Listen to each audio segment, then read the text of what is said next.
उत्तराखंड की 2 विधानसभा सीटों पर उपचुनाव को लेकर अब प्रचार अभियान तेज हो गया है। बीजेपी और कांग्रेस दोनों ने ही ताकत लगानी धीरे धीरे शुरू कर दी है। मतदान 10 जुलाई को होना है। उससे पहले उम्मीदवारों के परिजन, उम्मीदवारों की पार्टियों के नेता अपने अपने तरीके से कैंपेनिंग कर रहे हैं। लोगों को लुभाने की, रिझाने की कोशिशें हो रही हैं। साथ ही सियासी संग्राम भी तेज है। कांग्रेस ने तीखा प्रहार भारतीय जनता पार्टी पर किया है। आरोप तो यहाँ तक लगाए जा रहे हैं कि बीजेपी लोगों को डरा रही है, धमका रही है और मतदान करने से भी रोकना चाहती है। खबरें हैं, कई प्रधानों के हमको फ़ोन भी आए हैं जिनका ये कहना है कि ये कहा जा रहा है कि आप लोगों के हम मतलब ढंग से काम नहीं करने देंगे और हम लोगों को मदद करो। साथ में राशन डीलर्स जो हैं उन लोगों पे भी अनावश्यक दबाव है और निश्चित ही वो भी दबाव में कहीं ना कहीं है। अब हर आदमी किसी आइडियोलॉजी से जुड़ा होता है और उनमें से जो हमारे आइडियोलॉजी से जुड़े हुए लोग हैं वो साफ साफ बता रहे हैं कि साहब इस तरीके से दबाव है, हम लोग खुल के नहीं आ सकते।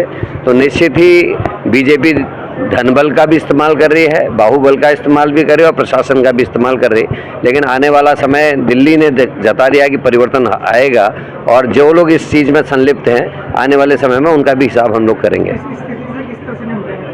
देखिए, हम लोग तो रिक्वेस्ट ही कर सकते हैं। कांग्रेस ने कभी भी एग्रेसिव राजनीति नहीं करी। हम लोग ने लगभग 60 साल शासन किया इस देश पे, लेकिन कभी किसी पे अनैतिक दबाव नहीं किया, चाहे वो प्रेस है, चाहे मीडिया है, चाहे कर्मचारी हैं, चाहे अधिकारी हैं। हमने कभी कांग्रेस से दबाव की राजनीति कभी नहीं की। नहीं तो आज जो पार्टियां शासन कर रही हैं कहीं होती ही नहीं। लेकिन आज का जो लोकतंत्र है इसमें जिस तरीके की रणनीतियां और जिस तरीके से काम करने का तरीका बीजेपी ने अपनाया है निश्चित ही दुर्भाग्यपूर्ण है और इससे समाज को दिक्कतें आई हैं। देवबंद ने अपने कैंडिडेट को जिताने के लिए वोट नहीं डालने दिया गया, क्या यहाँ पर बीजेपी ऐसा कर सकती है? देखिए, देवबंद में भी हुआ, रामपुर में भी हुआ और यहाँ कोशिश करेंगे। यहाँ मैं खुद लट लेके बैठूंगा, तो ऐसा नहीं है कि जो वोटर है उसको वोट डालने नहीं दिया जाएगा, ऐसा हो ही नहीं सकता।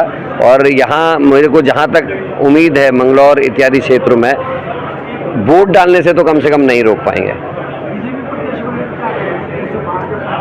देखिए, 5 राज्यों में चुनाव लड़ चुका आदमी है, लोकदल से लाया गया है और अगर वो योग्य था तो जिस हरियाणा में वो विधायक थे वहाँ की हरियाणा की भारतीय जनता पार्टी ने उनको वहाँ ज्वाइनिंग से क्यों रोका? संसदीय चुनाव में वो ज्वाइन करना चाह रहे थे लेकिन हरियाणा की बीजेपी ने उनको ज्वाइन कराने से मना कर दिया।